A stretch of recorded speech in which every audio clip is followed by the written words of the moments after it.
Vamos a retomar nuestro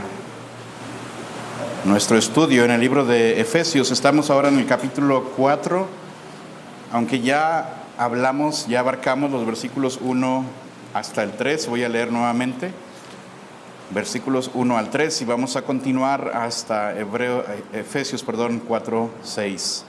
Así que leo para ustedes Efesios 4 del 1 al 6. Yo pues, preso en el Señor, os ruego que andéis como es digno de la vocación con que fuisteis llamados, con toda humildad y mansedumbre, soportándoos con paciencia los unos a los otros en amor, solícitos en guardar la unidad del Espíritu en el vínculo de la paz, un cuerpo y un espíritu, como fuisteis también llamados a una misma esperanza de vuestra vocación, un Señor, una fe, un bautismo, un Dios y Padre de todos, el cual es sobre todos y por todos y en todos. Vamos a orar. Padre, te doy gracias en esta mañana todavía por tu palabra.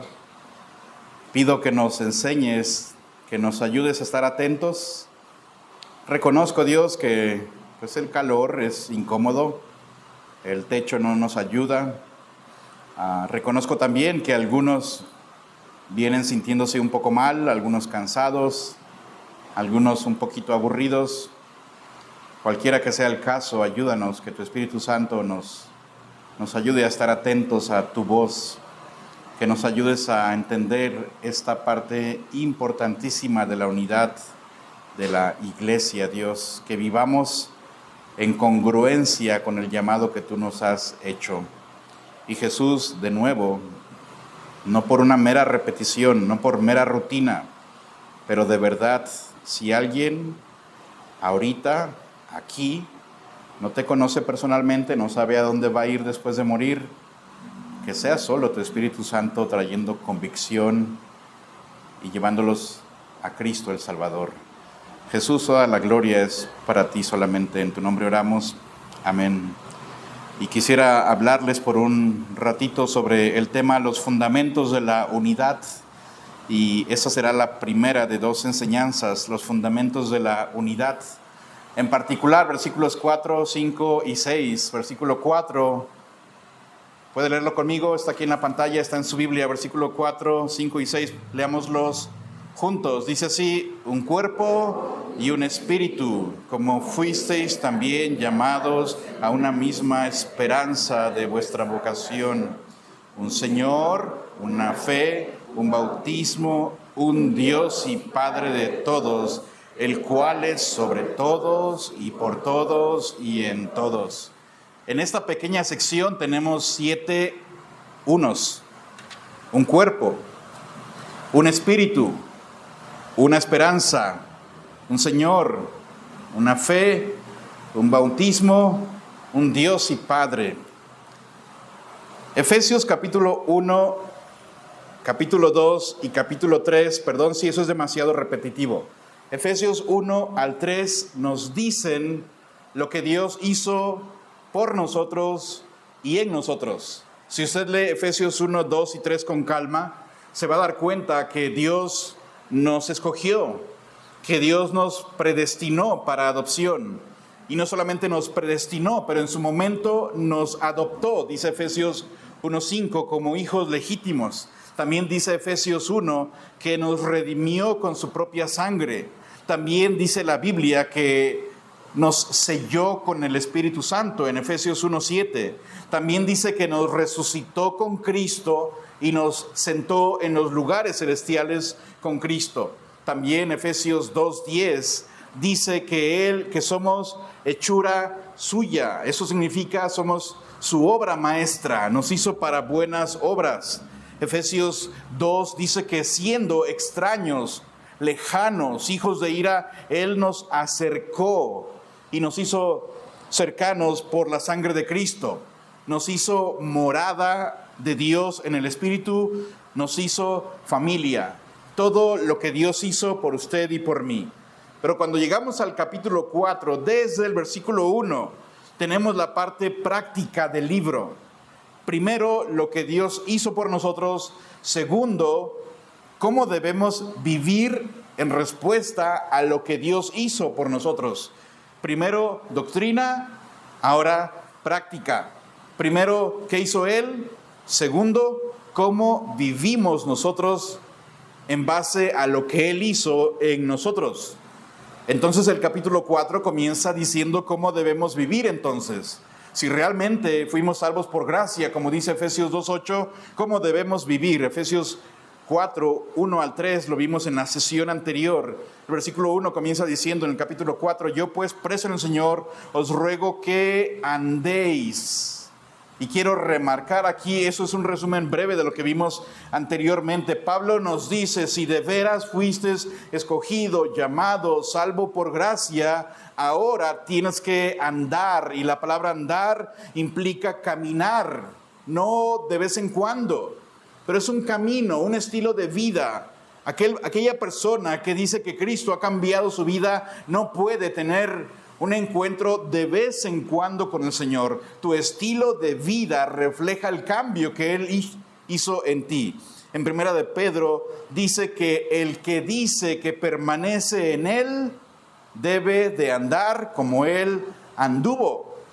Entonces, si Efesios 1, 2 y 3 es verdad en tu vida va a caminar, es un estilo de vida continuo, constante, de querer caminar en santidad, en comunión con Cristo, en congruencia con lo que recibimos. Pero también a manera de repaso, en el versículo 1, yo pues preso en el Señor os ruego que andéis como es digno de la vocación con que fuisteis llamados. Y la palabra digno aquí merece mencionarla de manera especial, porque Pablo dice, hey Alejandro, hey iglesia, tenemos que caminar, tenemos que vivir como es digno del llamado que recibimos. Pero la palabra digno, de hecho, tiene su raíz en una balanza. Las balanzas digitales, ahora usted pone lo que sea allí, le dice, pero en la antigüedad las balanzas no eran así. Las balanzas tenían dos platillos para equilibrar el peso. Cuando Pablo dice que vivamos de manera digna al llamado, quiere decir que de un lado de la balanza está Cristo y de ahí ya tenemos algo serio. Porque de un lado está Cristo, de un lado está el llamado, de un lado está Efesios 1 al 3, de un lado está la obra de Cristo y del otro lado está tu manera de vivir. Lo que está diciendo Pablo no está invitándonos a una vida de perfección, pero sí a una vida de congruencia, de concordancia, de coherencia entre lo que tú dices creer y lo que tú haces en tu diario vivir. Es decir, si tú dices que Cristo ha cambiado tu vida, tu boca lo va a reflejar. La manera en la que tratas a tu familia lo va a reflejar. La manera en la que haces negocios en tu trabajo va a dar reflejo del cambio que Cristo ha hecho en tu vida. Y Pablo nos dice, hey, iglesia, vivan a la altura del llamado que Dios les ha hecho. ¿Y cómo se vive a la altura de ese llamado? Pablo no se quedó callado, nos dijo de inmediato cómo.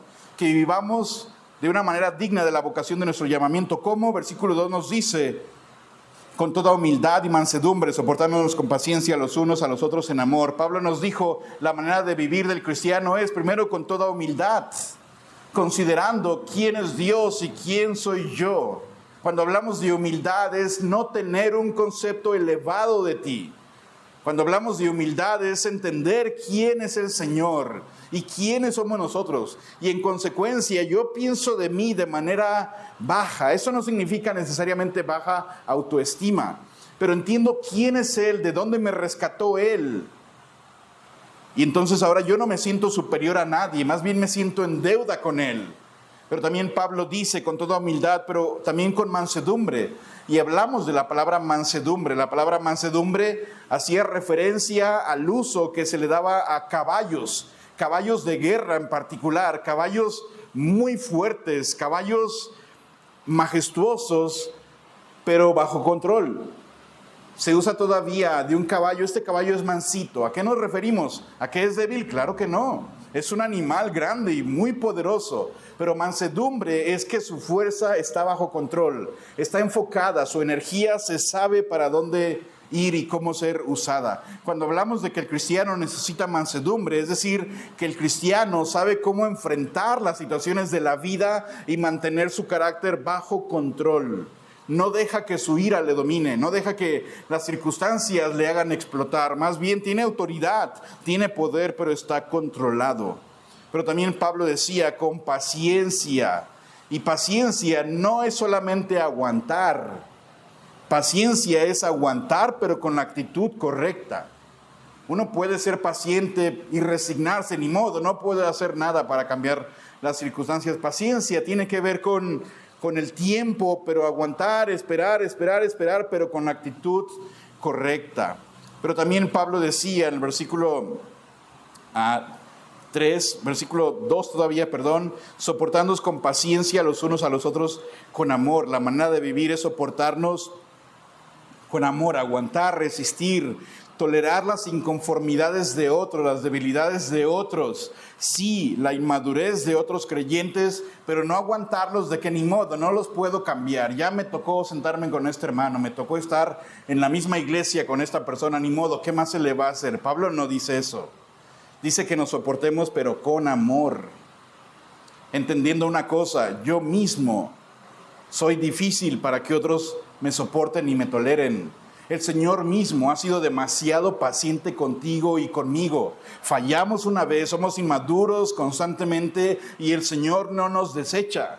Entonces nos soportamos a unos hacia otros, pero lo hacemos con amor. Pero también Pablo nos hablaba de una cosa más en el versículo 3, solícitos en guardar la unidad del Espíritu en el vínculo de la paz. Solícitos, esforzados, constancia. Y aquí hablaba de ser intencionales en guardar la paz. Y quiero destacar aquí, lo mencionaremos un poquito más adelante, Pablo, quiero que entendamos una cosa. Pablo no nos pide crear la paz. La paz ya fue creada por el Espíritu Santo en la cruz. Tomó judíos, tomó gentiles, tomó familias que no se llevaban entre sí y las puso en un solo cuerpo, en una sola familia. La paz fue creada por el Espíritu Santo. Por eso Pablo nos dice, lo que quiero que hagas no es crear la paz ya está. Lo que tienes que hacer es protegerla, custodiarla, guardarla. ¿Cómo logras eso? No alimentes chismes en la iglesia, no hagas cosas que atenten a la unidad de la iglesia, que fracturen la iglesia, más bien haz lo opuesto. Sé esforzado, sé constante, sé intencional en promover la paz entre nosotros. Hay un hermano que es difícil de tolerar. Busca la manera en la que podamos llevarnos mejor con él y como cuerpo crecer. Entonces el enfoque de esta sección del versículo 1 al 16 que tiene Pablo es la unidad. Es que los que hemos sido salvados estemos unidos en un solo cuerpo, sometidos a Cristo. Ahora, en esta parte que sigue, hermanos, versículos 4, 5 y 6, Pablo hace algo que es muy importante. A simple vista podríamos perderlo, pero mire lo que hace Pablo. En los versículos 1, 2 y 3, yo le animo que si puede tomar notas en su Biblia lo haga. En los versículos 1, 2 y 3, Pablo nos enseña cómo debe vivir la iglesia. Con humildad, mansedumbre, paciencia, soportándonos, guardando la unidad. Pero en los versículos 4, 5 y 6, Pablo nos dice ¿por qué? ¿Por qué eso es importante? Pablo dice, hey, Alejandro, iglesia, con mansedumbre, humildad, paciencia, traten de estar unidos, pero ahora nos dice el por qué. Estoy de acuerdo, alguien puede decir, yo estoy de acuerdo, la iglesia tiene que estar unida, pero no puedo. Sí hay que estar unidos, y lo hemos dicho decenas y decenas de veces, pero a lo mejor no hacemos nada por promover la unidad en la iglesia. La manera en la que debemos de tratarnos unos a otros, hermanos, la unidad en la iglesia, quiero que entendamos una cosa, no es algo natural, no es algo fácil. El que usted platique con cualquiera de las personas que estamos aquí el día de hoy y no somos demasiados, no es natural. Hablamos con hermano Rubén, hermano Javier, que nos conocemos de años, pero el interesarme genuinamente por otros hermanos que no conozco no es natural y no es fácil. El acercarme con una persona que un día criticó a mis hijas, ¿es fácil eso? Por supuesto que no lo es. El darle el lugar en la fila de la comida a alguien que nunca es amable con ninguno, ¿Llevarme bien con otros es fácil? Claro que no lo es. Por eso Pablo dice, así debemos de vivir, pero ahora nos dice el por qué. El por qué la unidad es tan importante. Hay personas en todas las iglesias que son difíciles de soportar, sí. Siempre hay algunas personas conflictivas. Siempre hay personas que quieren la atención. Siempre hay personas que no van a tener ningún interés en ayudar en nada a nadie en ningún caso. Siempre va a haber situaciones complicadas, pero aún así, dice Pablo, tenemos que promover, cuidar, fomentar y aumentar la unidad en la iglesia. Y nos dice por qué hacerlo, por qué. Y la razón por la cual debemos actuar con humildad, mansedumbre, paciencia, soportarnos, trabajar en la unidad en la iglesia, no es por iniciativa de la iglesia. No es por preferencia mía como pastor de que yo quisiera que la iglesia Torre Fuerte sea una iglesia unida. No es el motivo principal.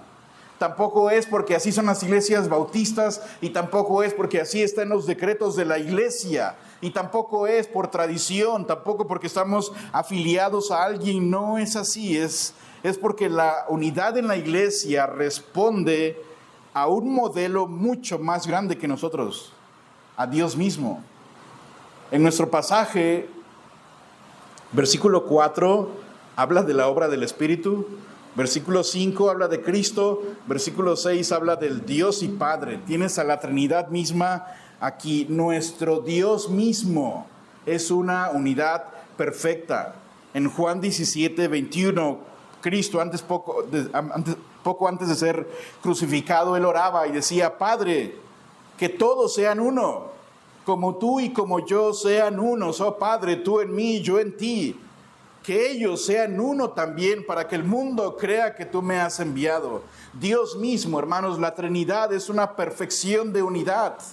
¿Por qué buscamos la unidad? ¿Porque nosotros queremos y porque es lo que mejor funciona? No.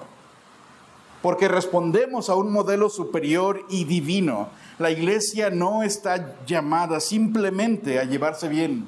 La iglesia está llamada más bien a reflejar la unidad misma de Dios. De modo, hermanos, que la falta de unidad en la iglesia contradice a Dios y contradice al mismo evangelio.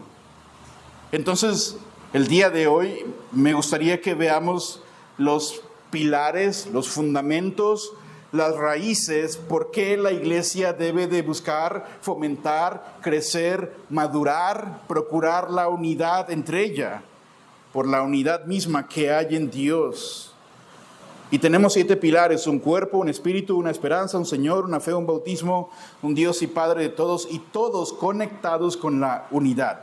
Solo 3 versículos, pero un mensaje muy profundo. 7 afirmaciones, 7 columnas, pilares de la unidad del día de hoy. Veremos 4 de ellos. Primero, el versículo 4 comienza diciendo con un cuerpo.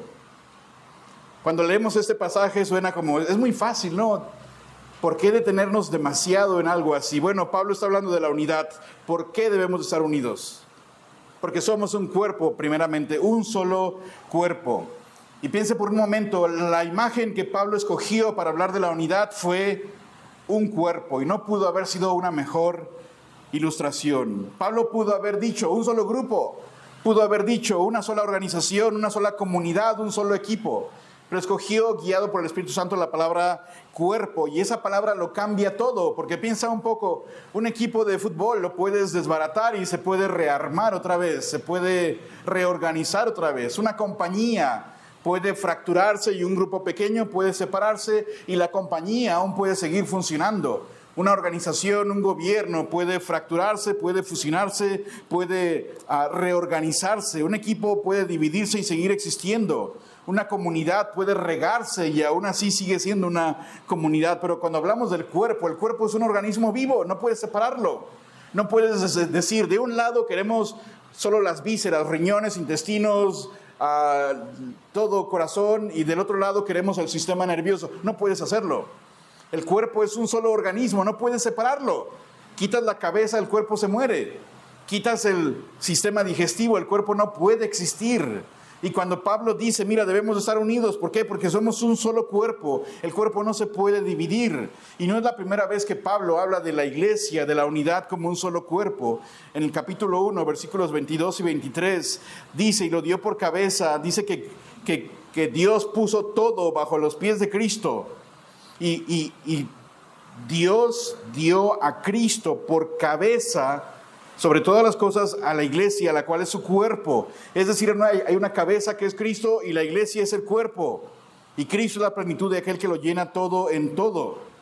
No es la primera vez que Pablo habla de la iglesia como un cuerpo. En 1 Corintios 12:12, Pablo da una ilustración mejor. En 1 Corintios 12, porque así como el cuerpo es uno y tiene muchos miembros, pero todos los miembros, siendo muchos, son un solo cuerpo, así también Cristo.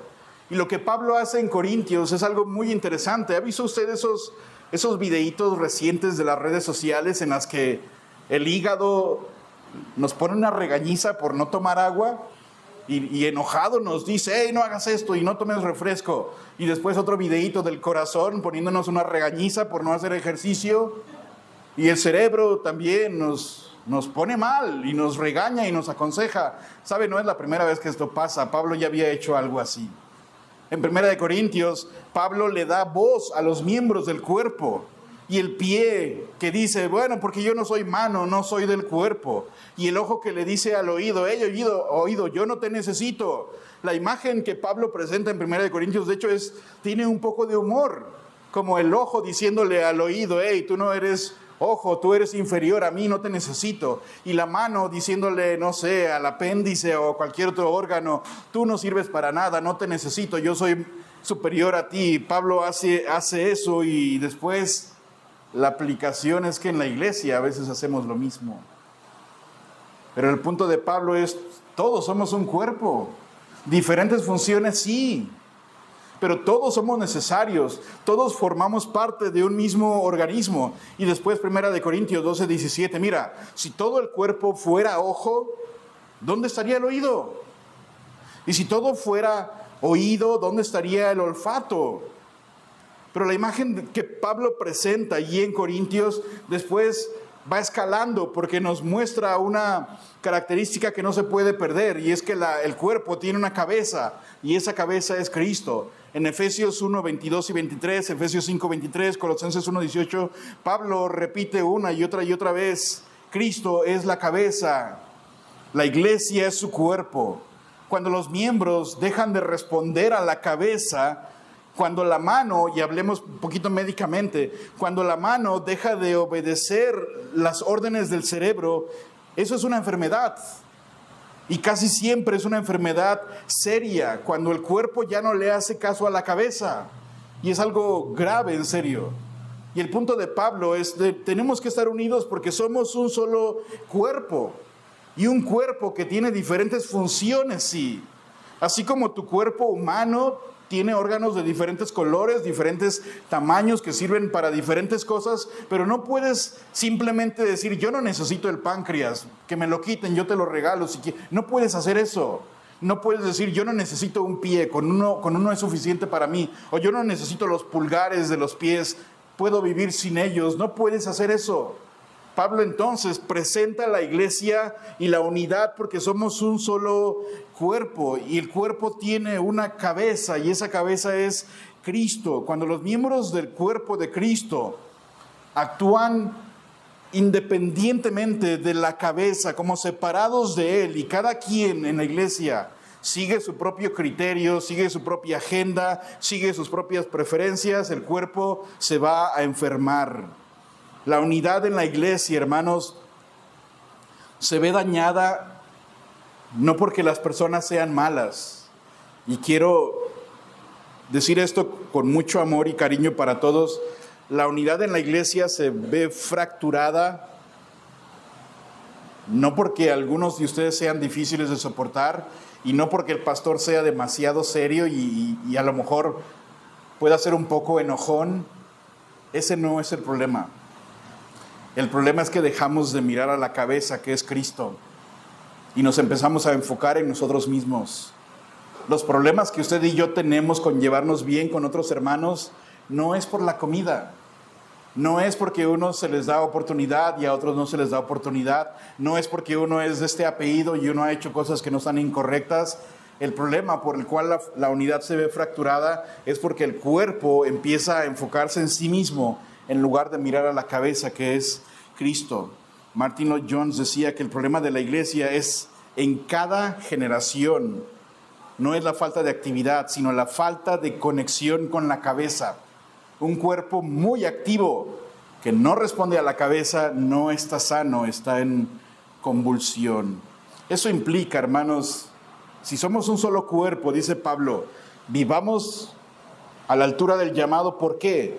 Porque somos un solo cuerpo. ¿Y qué repercusiones tiene eso en la vida? Varias. Primero, que nadie en el cuerpo es desechable. La persona más silenciosa en la congregación, la persona que nadie nota en la iglesia, si estás en Cristo, eres miembro del cuerpo, el cuerpo te necesita, eres vital. Aunque nadie lo note, aunque te sientas que no puedes aportar para nada. Pensemos un minuto en la vesícula. ¿Dónde está la vesícula? Algunos saben de medicina y pueden responder fácil, pero el resto, ¿dónde está? ¿Para qué sirve la vesícula? ¿Cuántos el día de hoy podríamos responder, es para esto, esto y esto y esto? No sé. ¿Dónde está siquiera? Ni siquiera sabía que existía. Lo vas a saber el día que estén hablando de cirugía para quitarte la vesícula y tengas un dolor y lo descubras qué es la vesícula. Pero el hecho de que no la notes y no tengas información sobre ella, muchas gracias, Víctor, no significa que no sea importante. En la iglesia, si estás en Cristo, eres parte del cuerpo. Pero también implica, hermanos, que nadie en el cuerpo es superior. El que predica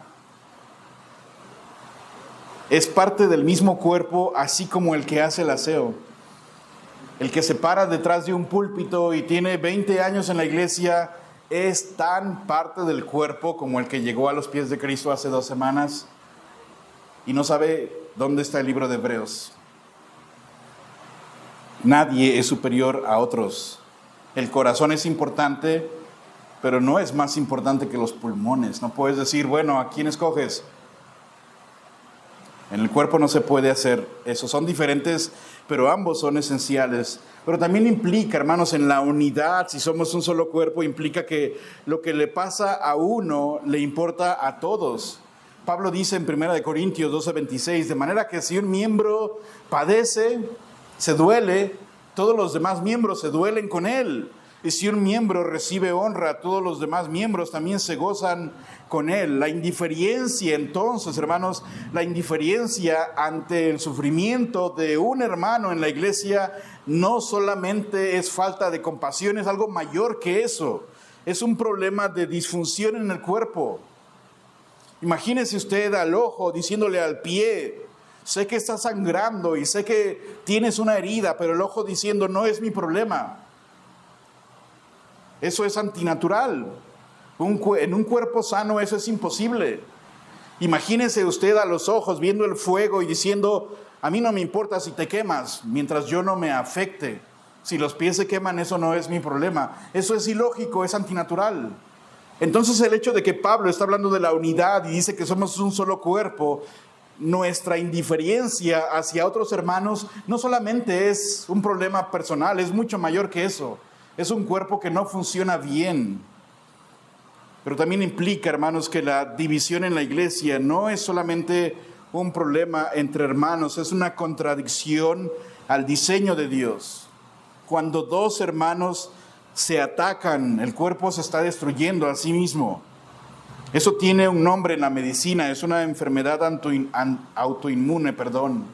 El cáncer son células que crecen de manera descontrolada y comienzan a afectar a células completamente sanas y se crean tumores porque el cuerpo se está devorando a sí mismo.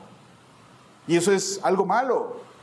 Pero lo mismo aplica en la iglesia, somos un solo cuerpo. El hecho de que usted esté dando rumores de otras personas, no pueda llevarse bien con otros, es algo devastador, pero que sí existe. Una iglesia donde los miembros se dividen, se destruyen mutuamente, es están dañando el cuerpo de Cristo. Dividir lo que Cristo ha unido es tan violento como arrancar una parte del cuerpo.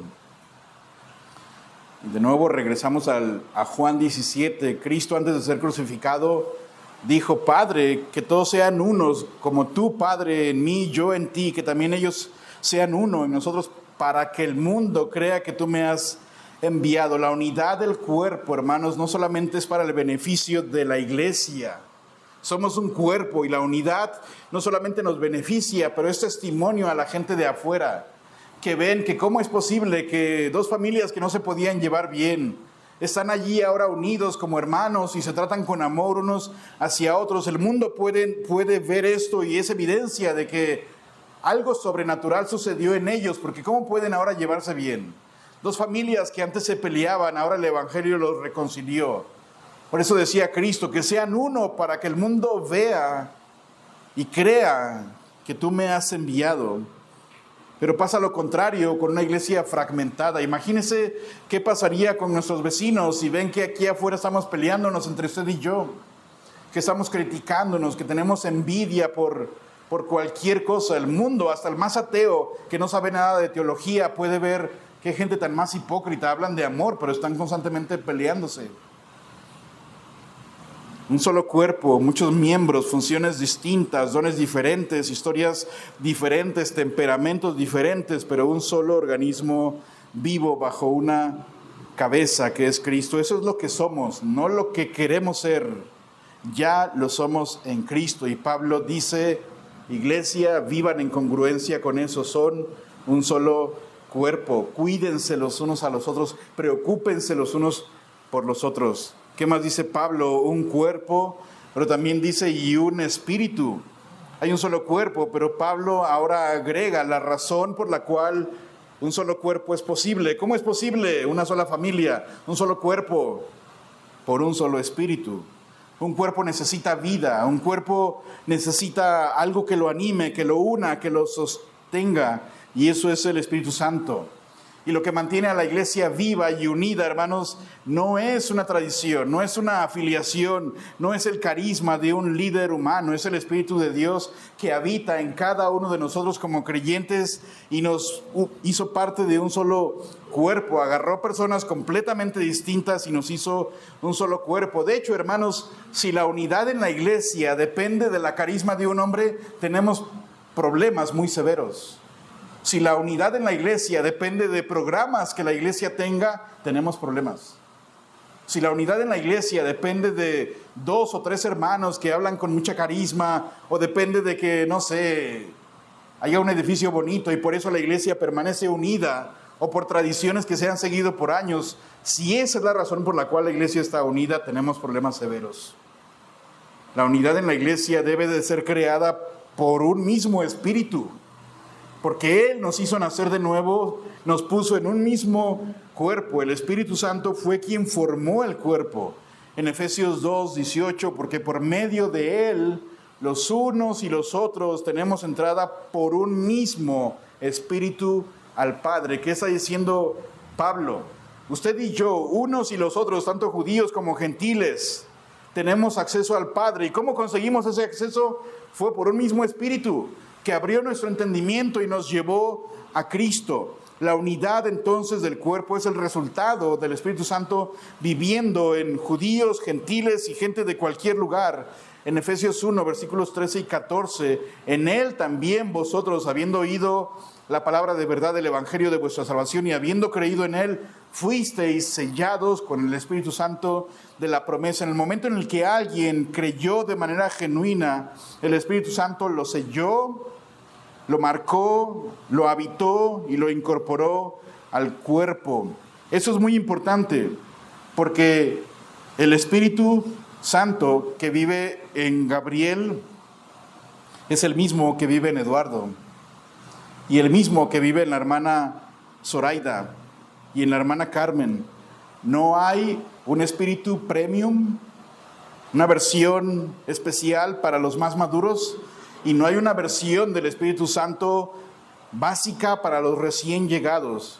No hay un espíritu diferente para los que conocen Biblia de memoria, largos pasajes y otro para el que apenas está aprendiendo a usar la Biblia. Es el mismo Espíritu para todos. 1 Corintios 12:13, porque por un solo Espíritu, por uno solo, fuimos todos bautizados en un solo cuerpo, judíos, gentiles, esclavos, libres, a todos se nos dio a beber el mismo Espíritu. Por eso la unidad en la iglesia, hermanos, es importantísima. El versículo 3, de hecho, si me permites ver, Eduardo, el versículo 3, solícitos en guardar la unidad ¿de qué? Del Espíritu. La unidad la produjo el Espíritu. La unidad lleva un nombre y es la unidad no de una denominación, es la unidad creada por el Espíritu, no la unidad que nosotros construimos. Él la produce, Él la sostiene. Eso cambia y debe de cambiar drásticamente cómo pensamos sobre la unidad. La unidad, hermanos, no es un proyecto humano que usted y yo creamos y desarrollamos con disciplina y esfuerzo. La unidad es la realidad del Espíritu Santo que creó en usted y en mí. Una unidad que podemos honrar o deshonrar con nuestra conducta. La unidad en la iglesia no es una meta a alcanzar. Es un don que ya recibimos por el Espíritu Santo y nuestro trabajo es custodiarla y no romperla. Es la unidad del Espíritu. Y es muy interesante que el mismo Espíritu que produjo la unidad es el mismo Espíritu que nos da lo que dicen los versículos 1, 2 y 3, mansedumbre, humildad, soportarnos. ¿Recuerdan ustedes Gálatas 5? Cuando habla el fruto del Espíritu, es amor, gozo, paz, paciencia, benignidad, bondad, fe, mansedumbre, templanza. ¿Quién produce eso? ¿Quién produce en ti mansedumbre, humildad? Soportar a los demás con amor es el Espíritu Santo. El mismo Espíritu que produce la unidad, es el mismo Espíritu que produce carácter en ti y en mí para sostener la unidad. Llegaremos un poquito más adelante a Efesios 4:30, donde dice, y no contristéis al Espíritu Santo de Dios, con el cual fuisteis sellados. Pero un poco antes, Pablo habla de nuestra boca, que se quite de nosotros toda amargura, enojo, ira, malicia. En otras palabras, hay actitudes en la iglesia que entristecen al Espíritu Santo, que atacan la unidad en la iglesia. El Espíritu Santo produce unidad, produce el carácter que sostiene la unidad, y cuando los miembros actuamos con orgullo, enojo, ira, estamos entristeciendo al Espíritu mismo que habita dentro de nosotros y crea la unidad. John Owen lo escribió muy bien. Tratar mal a un hermano en quien habita el Espíritu Santo no es solo ofender a ese hermano, es ofender al Espíritu Santo que mora en él. Pocas cosas deberían detenernos más en nuestro trato con otros creyentes que recordar quién vive en ellos. ¿Por qué guardamos la unidad? Porque si tú te pones a pelear con Pati o con el hermano Juan o con quien sea, ¿sabes quién creó esta unidad? El Espíritu Santo. Más que ofender al hermano Jorge, estamos entristeciendo al Espíritu Santo, y eso debería de cambiar mucho cómo ves la unidad en la iglesia.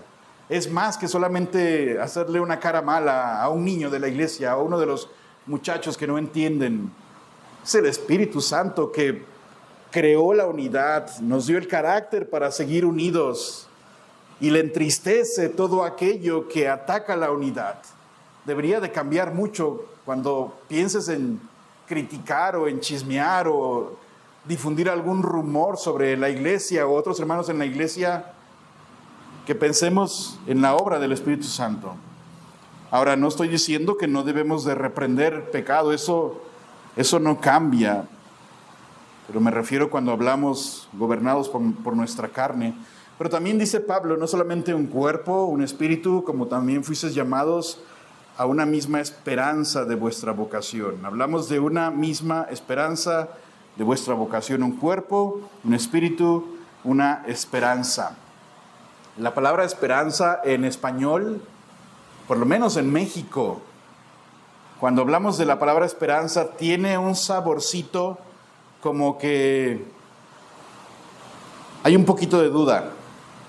Cuando en México decimos, yo espero que pase el camión, ¿estás diciendo que seguramente va a pasar? Esperas que sí, pero hay un espacio para la duda. Si tú dices, yo espero que el pastor no predique más de 1 hora, estás en tu mente pensando que quizás se va a pasar de 1 hora.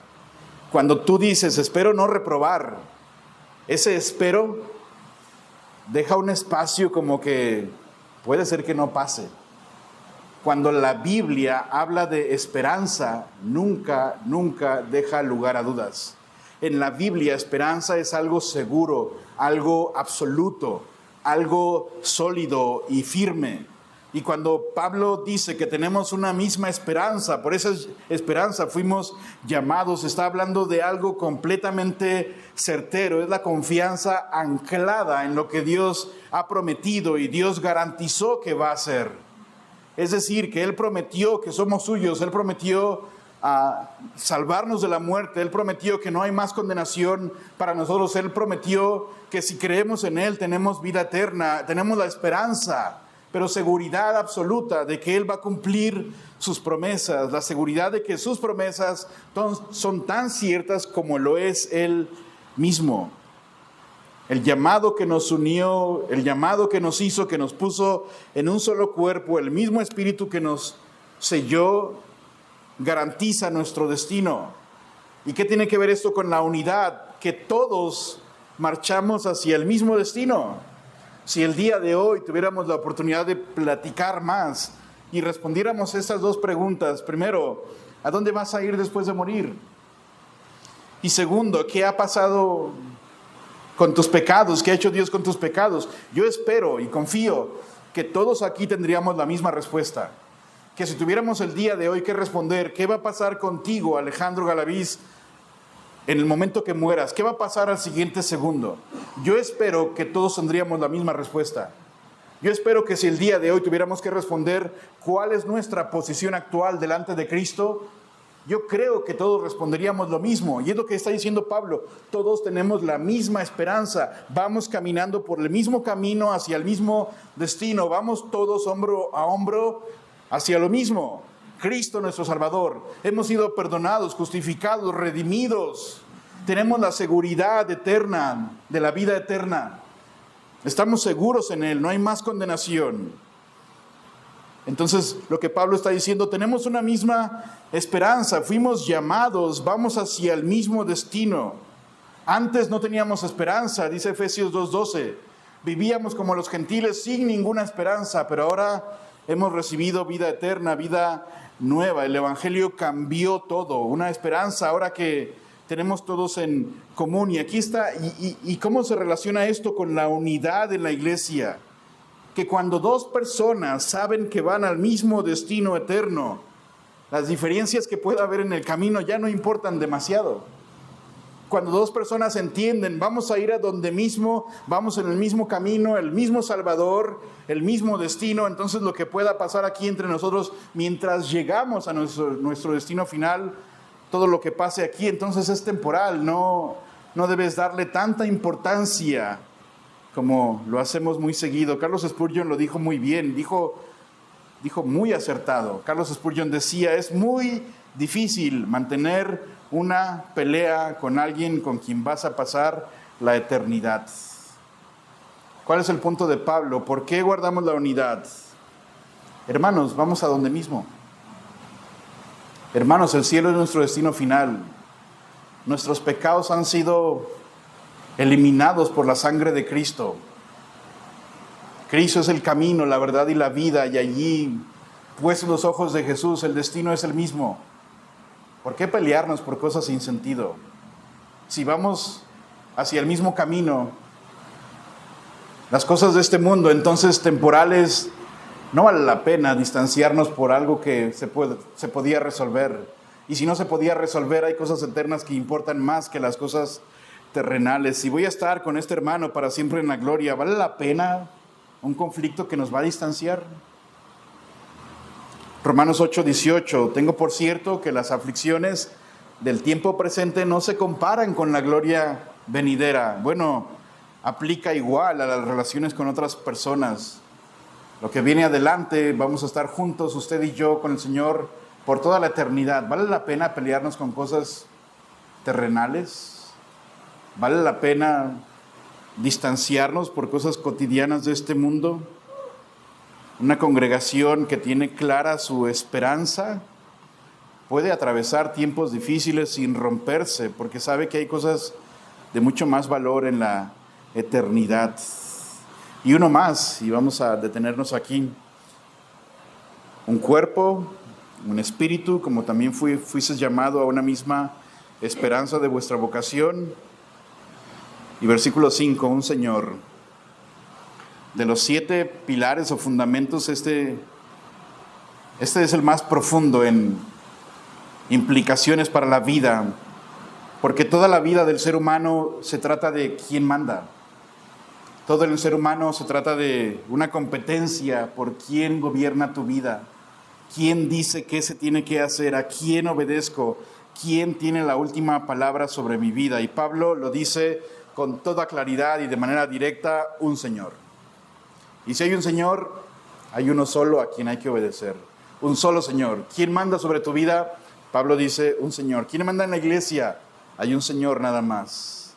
Y quiero que entendamos un poquito más sobre la palabra Señor, y trataré de ser lo más claro posible. Cuando Pablo escribe la palabra Señor aquí en Efesios y el Nuevo Testamento, la palabra Señor es una palabra griega, Kyrios.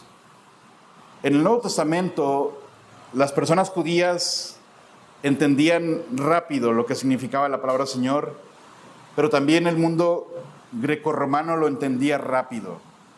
¿Qué entendía un judío con la palabra Señor? Para nosotros, Señor es pues el Señor de la tienda. Para un judío el Señor era una cosa suprema.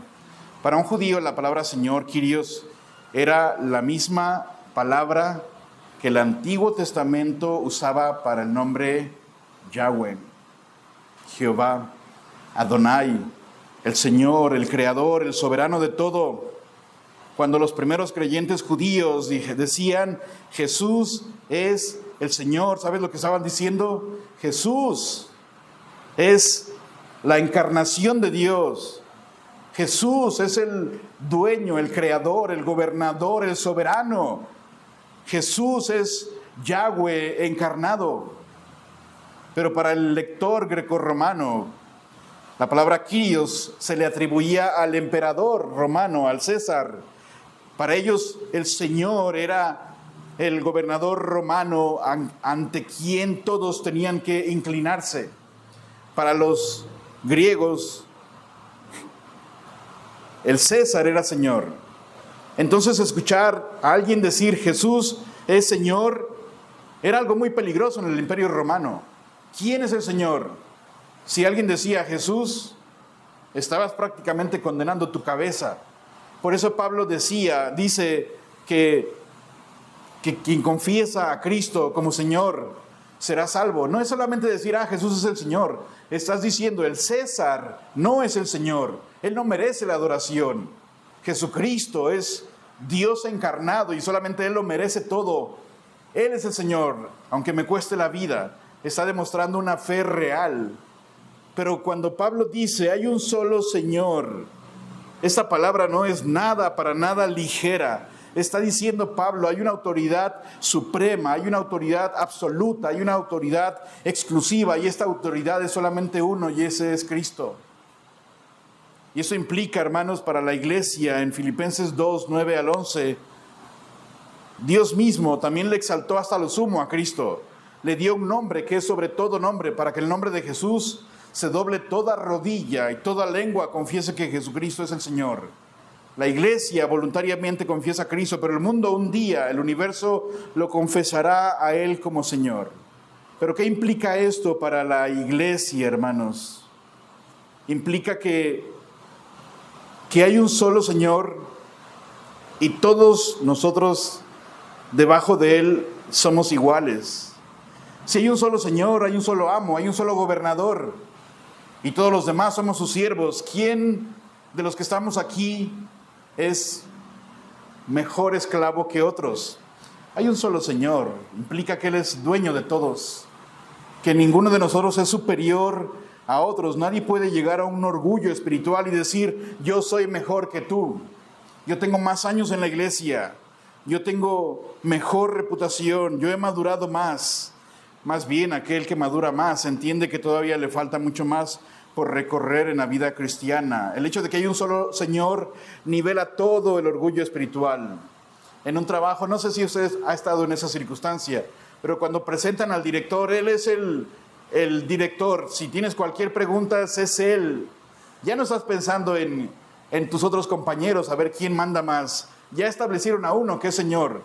Y por ende, todos los demás estamos sometidos a Él. La competencia ya no es con otros. Ahora el punto es, todos tenemos que obedecer al Señor. Si hay un solo Señor en la iglesia, la unidad en la iglesia, ¿quién manda más aquí? ¿Quién tiene más autoridad? Fuera de la Escritura, yo no tengo más autoridad sobre su vida. Si hay un solo Señor, usted y yo somos iguales delante de Él. Pero también si hay un solo Señor, hermanos, hay una sola palabra, hay un solo mando, hay un solo que tiene la palabra que dice lo que se tiene que hacer y lo que realmente vale. La iglesia entonces tiene que regirse no por las preferencias del pastor o del liderazgo, sino por el Señor, quien tiene la palabra final. Pero también si hay un solo Señor, hermanos, implica que todos tenemos que rendir cuentas. Si hay un solo Señor, hay un solo juicio. Y ese juicio no lo haremos nosotros, lo hará Él. 2 Corintios 5:10, porque es necesario que todos nosotros comparezcamos ante el tribunal de Cristo para que cada uno reciba según lo que haya hecho mientras estaba en el cuerpo, sea bueno, sea malo. Y aquí tenemos recompensas o pérdida de recompensas por obras, todos, sin excepción. El que juzga a otros creyentes con dureza, el que es juzgado en esta iglesia, el que se cree superior en esta iglesia y el que es menospreciado en esta iglesia, todos compareceremos ante un Señor y Él va a ejecutar juicio. Eso elimina toda actitud de superioridad en la iglesia. Todos tenemos que presentarnos ante el Señor y Él va a dar a cada uno según su recompensa. Romanos 14:10-12, ¿por qué juzgas tú a tu hermano? ¿Por qué menosprecias a tu hermano? Porque todos compareceremos ante el tribunal de Cristo, de manera que cada uno de nosotros dará a Dios cuenta de sí. ¿Por qué es tan importante entender hay un solo Señor? Hermanos, si estás queriendo menospreciar a otro, un día te vas a presentar ante el Señor y Él va a dar recompensas o quitará recompensas. Repito, el tribunal de Cristo no es para juzgar pecado, pero sí nuestras buenas obras hechas por el Señor. Un solo Señor, no varios. Uno solo manda, uno solo juzga. La unidad en la iglesia es mucho más serio de solamente, pues hermanos, hay que trabajar por estar juntos. Somos un solo cuerpo. Le haces algo a uno, le estás haciendo daño a toda la iglesia. Un solo espíritu. Atentas contra alguno, te enojas con uno, criticas a uno, quieres dividir una familia. La unidad es del Espíritu. Estás atentando en contra de la obra del Espíritu y contristándole a Él. Una sola esperanza, hermanos. Vamos al mismo destino. Vamos por el mismo camino. Llegamos a Cristo del mismo modo. Llegamos a la cruz igual que los demás, no por un camino diferente. Y compartiremos la eternidad juntos. ¿Qué caso tiene pelearnos ahora por cosas terrenales y temporales? Y sobre todo un Señor. Ninguno es mayor que otro. Todos obedecemos al mismo Señor y seremos juzgados por Él. Y su palabra es la única que tiene absoluta autoridad. Oramos y después Víctor va a venir con la siguiente parte. Padre, gracias por tu palabra. Muchas veces, Dios, somos descuidados con nuestros propios hermanos. Y de hecho nos decimos hermanos, pero a veces no nos preocupamos para nada por otros. Al contrario, a veces se nos hace fácil criticar, juzgar, despreciar a otros, Dios. Pero ayúdanos a entender que la unidad en la iglesia debe de ser un reflejo de la unidad perfecta que hay en ti. Ayúdanos a entender, Padre, que somos un solo cuerpo.